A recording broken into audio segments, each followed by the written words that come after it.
오늘 그 2부 예배에 세례를 김민환 성도님 한 분이 받게 됐습니다. 1부에 4분이 세례를 받았는데 저는 사실은 1부 때 저 홍성제일장로에 가서 세례 집례하려고 그랬어요. 근데 성령께서 감동이 주기를 그분들을 여기로 오라고 해서 그분들 여기서 예배를 드렸어요. 그분들이 섬기는 교회는 홍성제일장로교회인데 순종하의 기쁨으로 1부 때 세례를 받으셨습니다. 내포성전 편안한 든든한 교회 한 분도 1부에 세례 받을 분이 없었어요. 2부에 한 분이 지금 받으시는데 저는 이런 성령의 감동을 받았습니다. 여러분 홍성제일장로교회 가보신 분들 아시겠지만은 주택가 한 복판에 교회가 있고 주변에 대형 교회들이 몇 개 있습니다. 그런데도 불구하고 세례를 이렇게 고난주간에 4분이 받았습니다. 순수하게 복음을 전해서 주께로 돌아온 새가족들, 새신자들입니다. 초신자들입니다. 놀랍죠? 내포 광활한 신도시에 김민환 성도님 한 분이 받습니다. 오늘 한 분만 했더니 세례자 교육 때 깜짝 놀라시는 거예요. 어떻게 한 분 혼자 받으려니까 얼마나 두렵고 떨리고 힘드시겠어요. 근데 저는 깨달았습니다. 한 영혼이 천하보다도 귀한 줄로 믿습니다. 우리는 첫째 각성하는 것은 대부분의 편하고 든든한 교회 성도들은 다른 교회에서 신앙생활 잘 하시다가 수평이동에서 오신 분들이 상당히 많습니다. 수평이동에서 오신 분들 환영합니다. 우리 신앙 가족 된 것을 참 환영하고 감사합니다. 그러나 우리 성도 여러분, 아직 복음을 모르는 수많은 영혼이 내포신도에 살고 있습니다. 그들에게 복음을 강하게 전해야 될 줄 믿습니다. 이단의 세력에 놓치지 않아야 될 줄 믿습니다. 세상의 세력에 놓치지 않고 교회가 세워진 목적, 영혼 구령에 있기 때문에 여러분 이번 부활절을 계기로 해서 영혼 구령에 편하고 든든한 교회 성도 여러분 힘써 주시기를 부탁합니다. 한 영혼이 천하보다도 귀한 하나님의 말씀입니다. 오늘 이 귀한 세례식 여러분 동참하고 또 예수님의 성찬식을 참여하면서 여러분의 전도에 대한 영혼 구력에 대한 새로운 각오, 결단, 각성이 있게 되기를 축복합니다. 어느 교회, 조그마한 교회에 있는데 이 교회에 할머니께서 교회 다닌 지 몇 개월 되는 새가족 할머니께서 성찬식을 참여했습니다. 그런데 다른 분들은 다 같이 이 빵을 나누고 포도주를 나누는데 이 할머니는 초청하지 않는 거죠. 할머니가 얼마나 마음의 소외감을 가졌겠어요. 집으로 돌아와서 다시는 교회 안 다녀야지. 결국 담임 목사님이 알게 되었어요. 신방을 갔습니다. 할머니, 아니 교회를 다시 안 다니시다니 무슨 말씀이에요? 우리가 할머니를 얼마나 사랑하는데 꼭 나오세요. 그랬더니 기분 나빠서 못 다니겠다고. 아니 얼마 되지도 않는 교회 가운데 교인들 가운데에 자기들끼리만 빵 그 한 조각씩 그 포도주 한 잔씩 쫄딱쫄딱 마시고 자기는 그냥 빼놓고 막 그럴 수가 있느냐고. 세상에 교회가 사랑이 많은 교회가 그럴 수가 있느냐고. 그런 교회라면 난 안 다니겠다고. 할머니가 오해를 하신 거죠. 여러분이 잘 아시는 것처럼 성찬식은 소위 세례 받은 분이 성찬식 참여하지 않습니까? 그 얘기는 무슨 뜻이냐면 세례와 성찬이 이꼬르라는 거예요. 세례와 성찬이 하나라는 뜻이죠. 그런데 여러분 중요한 사실은 세례 의식도 중요하고 성찬 예식 중요합니다. 그러나 의미는 더 중요한 거예요. 혹시 세례 안 받았다고 해서 여러분 성찬에 참여하지 말라는 법이 어디 있겠어요? 신앙의 고백이 중요한 거예요. 여러분이 혹시 세례 받았습니까? 세례 받았다고 해서 성찬 참여하는 거잖아요. 그런데 실제 여러분 속에 세례를 이미 받았지만은 아직도 신앙의 고백이 제대로 없다고 한다면 얼마나 안타까운 일이에요. 어떻게 보면 그런 분이 성찬에 참여할 자격이 부족할 수도 있다고 생각하지 않습니까?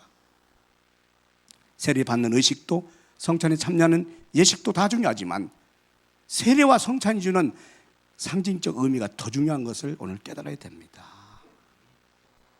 성찬과 세례는 이꼬르예요. 함께 가는 거예요. 자, 그런데 세례라고 하는 것이 무엇입니까? 세례라고 하는 것은 주님의 명령입니다. 마태복음 28장 19절로 20절 주님께서 말씀하실 때 아버지와 아들과 성령의 이름으로 세례를 주고 그렇게 말씀하세요. 주님의 지상 명령 가운데에 사실은 두 번째 명령이죠. 모든 족속으로 제자를 삼으라. 복음 전도 지상 명령 하신 다음에 그들을 교회로 인도한 다음에 아버지와 아들과 성령의 이름으로 세례를 주어라. 이게 중요한 거예요. 주님의 명령이기 때문에 우리가 세례를 베푸는 것이죠. 세례는 주님과 하나 되는 순간입니다. 하나가 되는 거예요. 고린도전서 12장 13절에 보면 한 성령으로 세례받고 그리스도와 한 몸이 된다고 말씀했습니다. 하나 되는 거예요. 하나 된다는 표현은요, 첫째는 포기 선언입니다. 내려놓음이라는 겁니다. 우리 속에 있는 모든 세상을 향한 가치관이 있죠. 여러분의 그리고 나름대로의 생각과 경험과 그리고 실력이 있지 않습니까? 이것을 주님 앞에서 내려놓는 거예요. 포기하는 거예요. 사실은 포기. 주님 앞에서. 아브라함이 본토를 버리고 가나안 땅 나가는 것처럼 베드로가 지식과 경험이 어부잡는데 얼마나 많습니까마는 그러나 예수님께서 깊은 데 가서 그물 던지라고 할 때 자기 생각, 자기 지식, 자기 경험을 내려놓고 포기하고 주님 말씀 따라간 거예요. 이게 바로 세례의 깊은 의미가 있어요.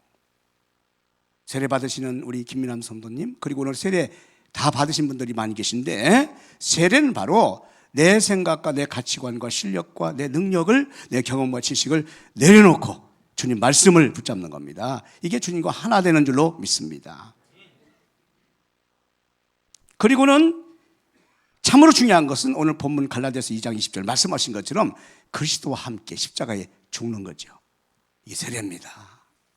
주님과 함께 죽는 거예요.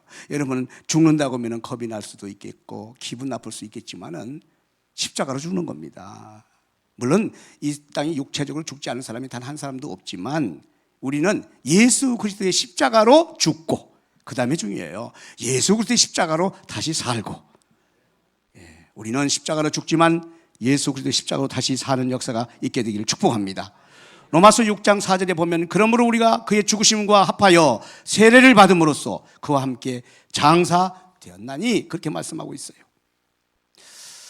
기왕 우리가 십자가에서 죽어야 되는데 그게 세례인데 어떻게 죽어야 됩니까? 철저하고도 완전하게 죽어야 돼요. 제가 볼 때 다 그런 건 아니지만 우리 크리스찬들이 세례를 십자가의 죽음으로 받아들이지 못하고 설 죽은 분들이 많습니다. 세례를 통해서 우리가 죽어야 되는데 설 죽은 크리스찬들이 많습니다.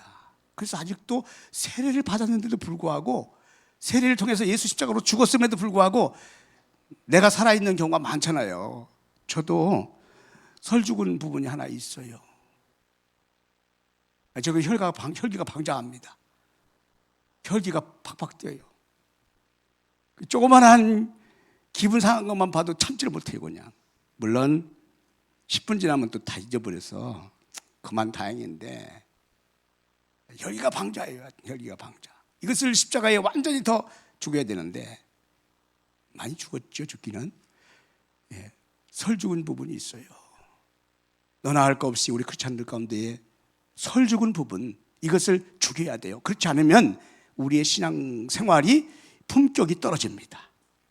신앙생활의 성숙감이 떨어집니다. 저와 여러분과 우리 교회는 십자가에서 완전히 죽는 그리고 새롭게 태어나는 여러분과 제가 되기를 주의 이름으로 축복합니다.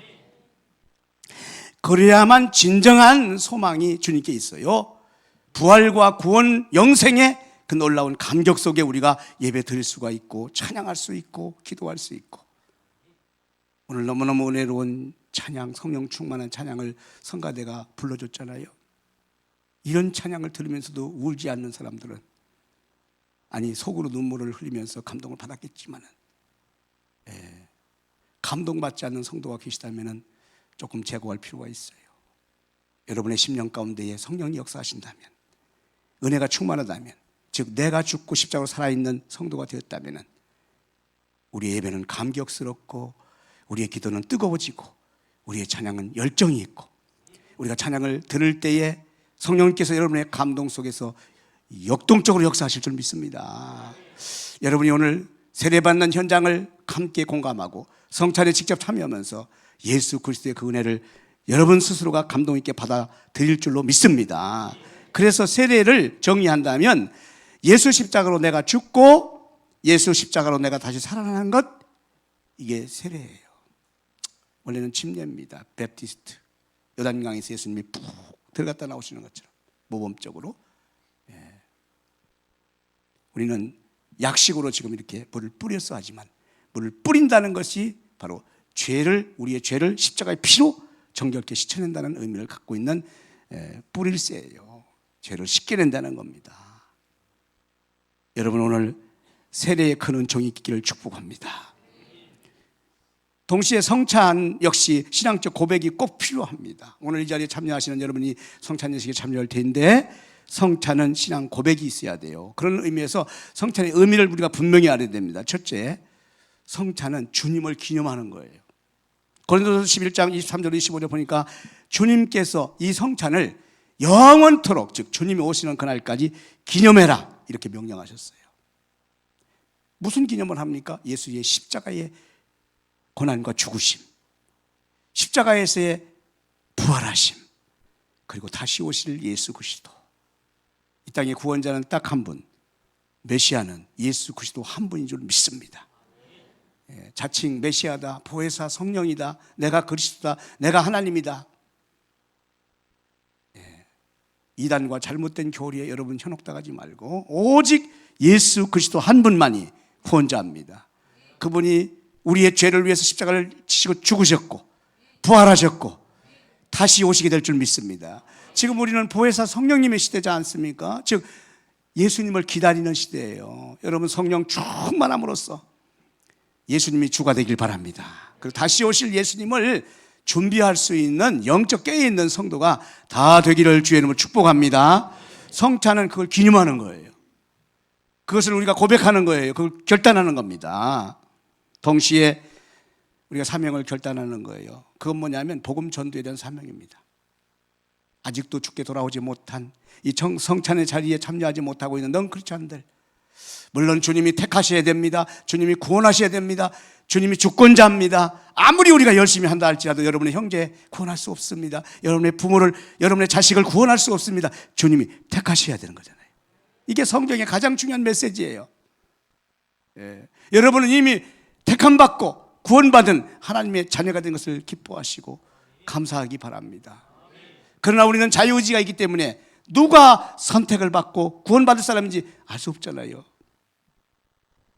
여러분의 자녀를 비롯한, 여러분의 가족을 비롯한, 여러분의 이웃을 비롯한 복음을 들어야 될, 주께로 돌아와야 될, 성찬에 참여해야 될 우리 주변의 사람이 얼마나 많은지 몰라요. 시간이 급합니다. 부활절을 계기로 해서 우리가 성찬을 참여하면서 이 고난주간에 복음 전하는 결단이 여러분 속에 있기를 축복합니다. 그리고는 성찬의 중요한 의미와 이 신앙적 고백이 있다면 우리가 같은 빵을 일단 나눌 것입니다. 포도주를 같이 나누죠. 그리스도 예수 안에서 권속한 가족이 됐다는 것이죠. 우리는 영적 가족으로 주님이 오시는 그날까지 이 교회 몸이 주님의 몸입니다. 지체가 되어서 주님을 섬기는 일입니다. 교회가 아무리 커지다 할지라도 예수 안에서 한 가족인 줄 믿습니다. 우리 교회만 한 가족이 아닙니다. 사실은 오늘 세계연합회가 이곳에 모여서 이단 세미나 연합을 드리지만은 우리 지역에 있는 이단을 빼놓은 다른 모든 정통적인 교회는 그리스도 예수 안에서 한 지체요, 한 가족이요, 한 연합체가 되어질 줄로 믿습니다. 이 일에 힘쓰는 우리 교회 여러분 되기를 축복합니다.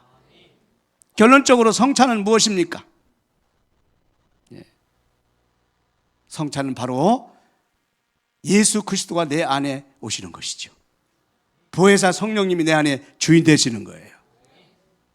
그러므로 우리의 삶은 이제 예수님이 지신 십자가를 달게 지고 십자가의 삶을 살아가는 것입니다. 저와 여러분이 십자가의 삶으로 승리하길 바랍니다. 십자가가 능력이에요. 십자가가 지혜입니다. 십자가가 부활이고 영생입니다. 십자가 없이는 이런 역사가 절대 있을 수가 없어요. 지난주 말씀드렸지만은 교회는 뭐가 있어야 됩니까? 십자가가 있어야 돼요. 크리스천에게는 뭐가 있어야 돼요? 십자가가 있어야 돼요. 여러분, 세상은 얼마나 십자가를 반대합니까? 얼마나 사람들이 행복을 추구하고 편리를 추구하고 안위를 추구하고 있어요. 자기 욕심을, 이기주의를 추구하고 있어요. 교회는 십자가가 있어야 될 줄 믿습니다. 예수님은 인류 모든 영혼이 돌아오기 위해서 십자가를 주신 것처럼 우리는 충남을 위한 십자가를 지고 이곳 내포 홍성과 예산을 향한 십자가를 지고 당당하게 나아가실 축복합니다. 이것이 오늘 성찬의 참여의 의미가 있어요. 여러분의 신앙의 폭을 넓히기 바랍니다. 우리 교회의 폭을 넓히기 바랍니다. 우리는 충남의 심장부 내포에 세워진 교회로서 충남의 영혼을 책임진다. 그러기 위해서 우리는 십자가를 달게 지고 주님 승리하신 것처럼 승리하는 저와 여러분 교회가 된다라고는 고백이 있기를 축복합니다. 그리고는요, 성찬은 보혜사 성령님이 우리 가운데 오시는 순간이에요. 임마누엘 하나님이십니다. 우리를 떠나지 않습니다. 우리와 함께 하십니다. 세상 끝날까지 주님이 여러분을 지켜주시고 인도하시고 역사하십니다. 이 성찬을 통해서 그 놀라운 감격이 있기를 바랍니다. 보혜사 성령님 여러분을 도우십니다. 여러분의 길을 인도하십니다. 교회를 주장하십니다. 할렐루야. 그러므로 갈라디아서 2장 20절에 있는 말씀처럼 내 안에 그리스도가 사시는 것이라. 성찬의 의미가 그거예요. 참여하면서 그냥 빵 조금 먹고 포도주 한 잔 마시는 게 아니에요. 예수님의 몸과 피를 내 안에 마시는 거예요. 영적 생명이, 성령이 내 안에 오시는 거예요. 여러분, 그런 심정으로 성찬을 참여하셔서 큰 은혜와 새로운 여러분의 신앙의 결단, 놀라운 하나님의 축복 임하시기를 주의 이름으로 축원합니다. 기도하겠습니다. 아버지 하나님, 오늘은 역사적인 고난주간 맞이하면서 세례와 성찬 예식을 갖게 됩니다. 주님께서 이 일을 계속하라고 명령하셨고 기념하라고 명령하셨습니다. 성령 하나님, 임재하여 주시옵소서. 우리 주 예수 그리스도 이름으로 간절히 기도하옵나이다. 아멘.